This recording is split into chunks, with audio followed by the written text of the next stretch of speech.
Today, I'd like to reintroduce you to a recipe that's become so popular over the years. I thought it was about time I shared it with you again. It's one of those meals everyone will be asking for over and over again. And since it's easy, tasty, and budget-friendly, there's no reason why you wouldn't want to try it. We start by cooking ground beef with a chopped onion until the meat is browned and it's well crumbled.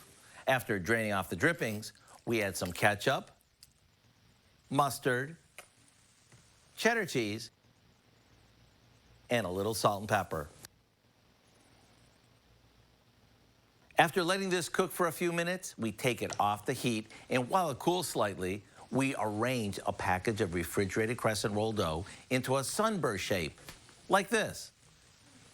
Now we spoon the meat onto this and fold the tips of the dough over it. Once it's looking picture perfect, it's time to pop it in the oven until it's golden brown.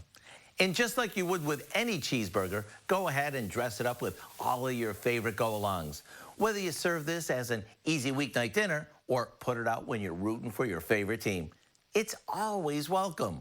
To get the recipe for what we call our Easy Cheeseburger Ring, simply visit our website. I'm Howard of the Mr. Food Test Kitchen, where today we found an easy, cheesy, beefy way for you to say, ooh, it's so good.